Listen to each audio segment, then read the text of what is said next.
Hey there! Just thought I'd do a quick little update video about these next steps on the farm here. So it is the tail end of April, and this landscape fabric here has been on for almost exactly a month. So 4 weeks to 6 weeks is the ideal for occultation to occur. And the sheep were here 3 to 4 weeks total on this whole plot, but around 3 weeks I started covering this landscape fabric and they continued to mow the other side. They mowed it down really pretty nicely, but now the grass is starting to grow back a little bit, and you can see 2 rows of landscape fabric. I've just started to cover that side over there with the fabric that I removed from right over here. And so I wanted to show you the soil and what it looks like after occultation occurs for 4 weeks. So you can see all of this grass and cover crop has pretty much decomposed pretty nicely. And this is exactly what I'm looking for. This is exactly what I want. Now, my next plan of action is to broad fork the soil a little bit.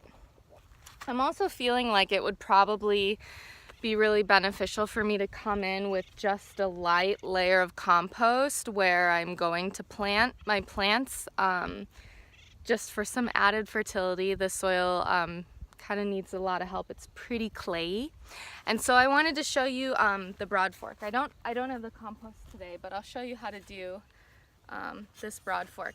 So this is a tool. It's got 4 tines, really sharp, and it's very heavy.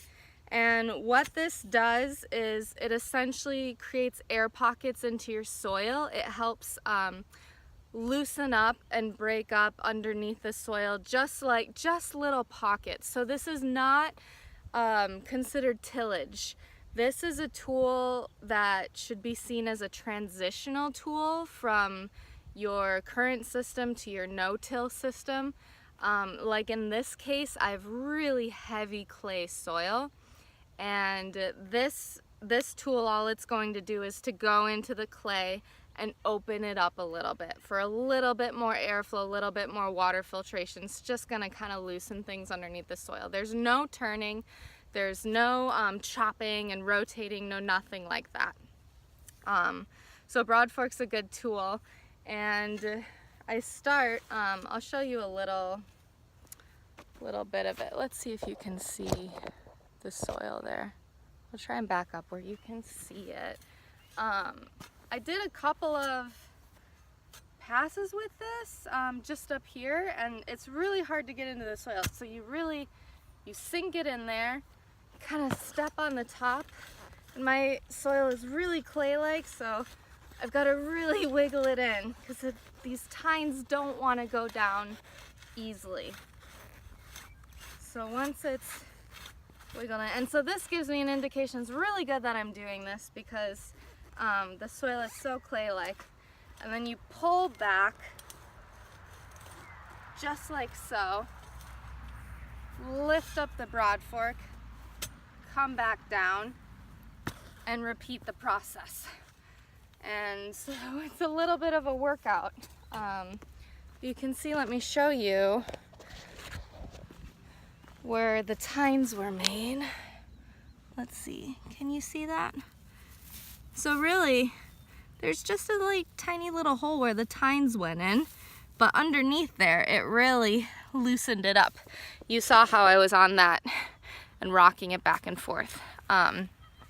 So yeah, so that's the plan of action. I'm gonna create my beds.